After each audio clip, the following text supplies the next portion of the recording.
Eu não sei qual que é a finalidade de entrar nesse assunto do Queiroz, porque, veja bem, o Poder Judiciário brasileiro, ele não julga conforme leis, conforme Constituição e conforme autos, ele julga conforme os interesses, né? Quando a gente pensa que o Flávio Bolsonaro utilizou meios legais para tentar, claro que ele tentou obstruir, sim, a justiça, mas ele não tentou obstruir a justiça de forma ilegal. Isso é, assim, até onde se sabe, ele tentou obstruir a justiça tentando manobrar lá no STF para o caso ir para a instância superior. Pronto, isso não é ilegal. Eu não vejo motivo para prisão preventiva se ele estava usando os meios lícitos, os meios legais para fazer sua obstrução da justiça.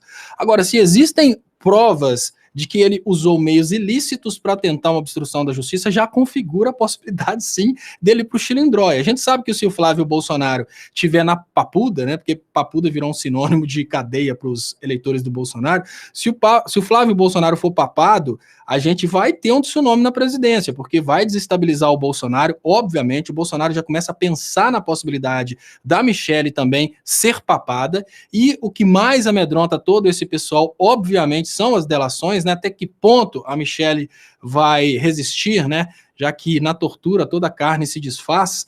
Então, a gente vê uma possibilidade de, digamos que, desestruturar o Bolsonaro, mas na sua base de apoio, não. O mais desesperador é isso. Na base de apoio do Bolsonaro, os crimes do Bolsonaro não são percebidos como crimes. Isso é o grande problema.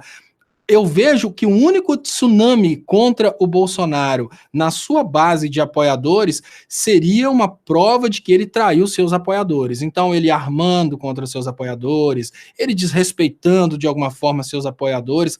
Agora, caso de corrupção, tudo isso ele tira de letra, né? Ele inventa uma historinha, os fanáticos acreditam, ele fala que pediu perdão a Deus e a coisa está, obviamente, resolvida. Mas ele pode ser desestabilizado, sim, se acham algum motivo. Prendem o Flávio, já começa a desestabilizar. Daí começa a surgir a possibilidade da coisa chegar na Michelle, porque se quebrou o sigilo bancário, vão encontrar muita coisa. E pode ser que existam depósitos diretos para o Bolsonaro. Aí já começa a queimar a reputação do Bolsonaro. Lembrando de uma coisa importante, gente, isso está sendo guardado desde antes das eleições, e agora, como isso veio à tona depois das eleições, isso não é motivo legal para derrubar o Bolsonaro. Por isso que eles vão usar estratégias aí de desestabilização psicológica para pressionar uma renúncia, porque o impeachment agora é mais prejuízo ainda. Porque eu acredito que tudo que está sendo armado para conquistar a renúncia do Bolsonaro. Nesse momento eu consigo ver isso. Ou a renúncia, ou talvez um empenho maior pela reforma da Previdência. Eu consigo ver isso. Mas quando a gente pensa que o Bolsonaro está sendo desestabilizado, ao mesmo tempo a gente consegue perceber que o Bolsonaro começa a perder um pouco do poder de articulação para conseguir aprovar a reforma.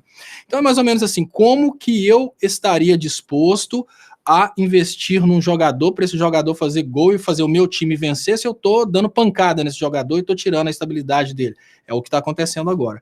Então a gente precisa se perguntar nesse momento, quem está manobrando as instituições para desestabilizarem o Flávio Bolsonaro e, obviamente, começar a baquear o Bolsonaro pai, começar a baquear toda a família Bolsonaro e o governo Bolsonaro. A gente volta no momento em que esse acordo entre as instituições e o Bolsonaro começou a ser rompido. A gente teve o primeiro momento, que foi o momento em que o Bolsonaro descobriu que ele não era presidente do Brasil, que foi quando ele falou mal da reforma da Previdência. Veio o caso Queiroz, que já era de conhecimento do COAF há muito tempo, mas foi usado exatamente para amedrontar o Bolsonaro por causa da posição dele, que era contrária à reforma da Previdência. Na sequência, vem o Bolsonaro com essa historinha de reforma da Previdência, querendo a reforma da Previdência, e aí a gente teve um evento muito importante que a gente precisa considerar nesse momento, que foi o Sérgio Moro, sem muita capacidade de articulação política, utilizando o Poder Judiciário para vingar o fato dele ter sido chamado de empregadinho de Bolsonaro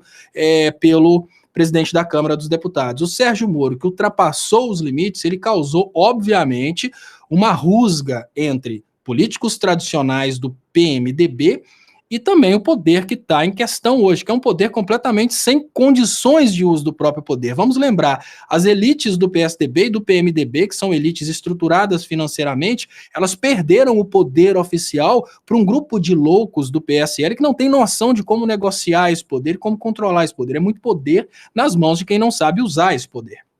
Na sequência, a gente tem o Bolsonaro fazendo de tudo para conseguir a reforma da Previdência, para conseguir sobreviver no poder. Só que aí o Bolsonaro tira o ministro da Educação e coloca um camarada ainda mais estranho que fala mal das elites brasileiras. Então, eu imagino que o momento de rompimento do Bolsonaro com as elites brasileiras, ele teve o seu primeiro passo quando o Bolsonaro fechou as portas do Brasil para negociação com países árabes. A gente ainda negocia, sim, mas eles não são estúpidos, eles estão, obviamente, substituindo a produção brasileira, estão preparando frigoríficos ao redor do mundo para substituírem o Brasil, para isolarem o Brasil. Então a gente teve o primeiro momento de decepção com as elites, nesse momento em que o Brasil pisa na bola com os países árabes. Na sequência, a gente tem essa proposta muito estranha de um ministro da Educação de que a nossa imprensa seria comunista, os nossos empresários seriam comunistas, os nossos banqueiros seriam comunistas. Qual que é a mensagem que se tem disso? Olha, esse presidente louco vai tirar a elite brasileira, julgar no lixo e vai trazer a elite que está mandando nele hoje, que é a elite de Israel e a elite dos Estados Unidos. Aí a gente tem verdadeiramente um racha dentro do poder financeiro do Brasil. Esse racha está trazendo de volta o caso Queiroz. Então, qual que são as formas da gente perceber? Esse racha quer a renúncia do Bolsonaro. Esse racha pensa a seguinte coisa: ou a gente tira esse cara do poder agora, ou esse cara nos tira do poder. Porque a elite financeira brasileira é um poder, obviamente, constituído, mas ela já percebe que ela corre risco. A elite de fora pode vir para ocupar o espaço dessa elite financeira de dentro do Brasil, desses empresários brasileiros, e quem duvidar que isso pode acontecer é só ver o que aconteceu com a Odebrecht, né, o que aconteceu com as empreiteiras brasileiras. Então agora a gente tem uma parte do poder financeiro brasileiro movimentando essas instituições que não estão de forma alguma lutando contra a corrupção e nem querendo mostrar a verdade. Lembrança, o caso Queiroz já era conhecido pelo COAF bem antes das eleições. Eles usaram na hora certa. Da mesma forma que eu consigo perceber nesse momento que eles vão usar todo o poder possível para desestabilizar o Bolsonaro, para trazer um pedido de renúncia.